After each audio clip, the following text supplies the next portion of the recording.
Salut la famille, j'espère que vous allez tous bien.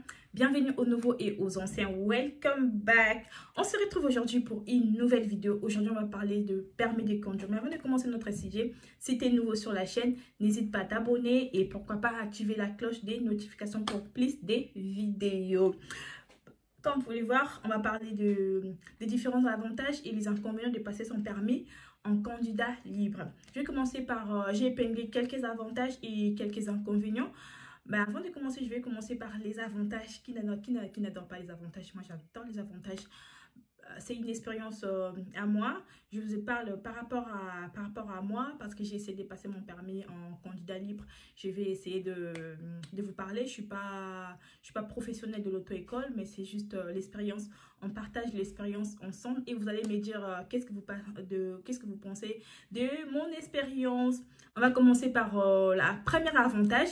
C'est l'économie et les coûts de la facture. Quand vous décidez de passer votre permis en candidat libre, vous allez économiser sur votre facture. Qu'est-ce qui est dur par là? En fait, par rapport aux auto-écoles traditionnelles, l'heure de conduite peut varier de 50 à 100 € de l'heure.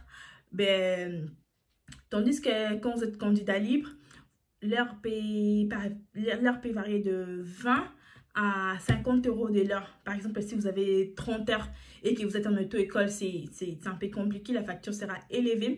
Et si vous avez 30 heures en candidat libre, la facture sera économique, ça sera moins cher par rapport aux auto-écoles traditionnelles.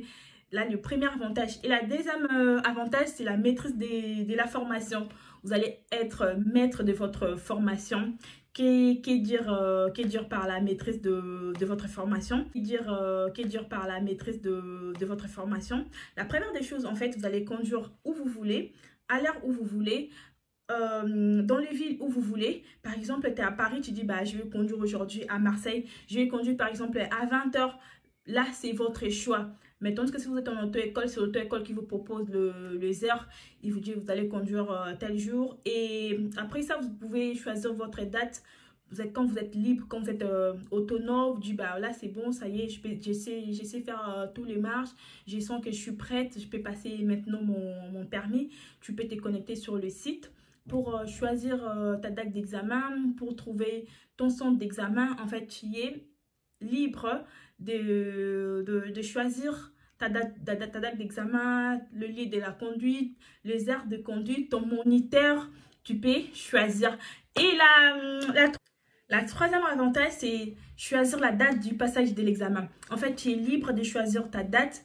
Tu dis, là, je suis prête, je peux passer mon examen. Tu peux choisir ta date d'examen par rapport à ta disponibilité. Ce n'est pas l'auto-école qui t'impose la date. Là, tu choisis ta date toute seule. C'était les trois avantages que j'ai épinglés pour vous. Il y en a beaucoup. Et là, maintenant, on va passer aux inconvénients de passer ton permis en candidat libre. La première des choses, il n'y en a pas vraiment, je vais pas beaucoup épingler les inconvénients. J'ai juste épinglé quelques inconvénients. La première inconvénient, les inspecteurs sont tellement durs avec les candidats libres.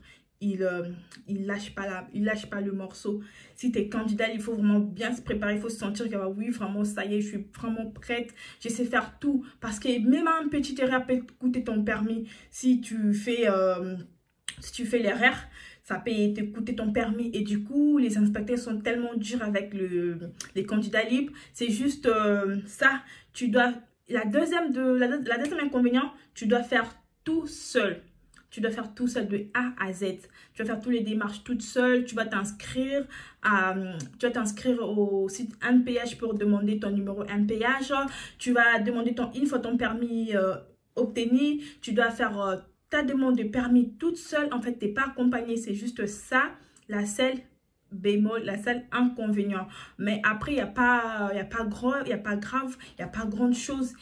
Et c'était juste ça que je devais parler avec vous. Et n'hésitez pas, j'espère que la vidéo vous aura plu. N'hésitez pas à vous abonner et à partager. Et dites-moi en commentaire qu'est-ce que vous pensez de tout ce que je vous ai parlé. On se retrouve très vite pour d'autres vidéos. Pour ne pas rater mes vidéos, abonne-toi.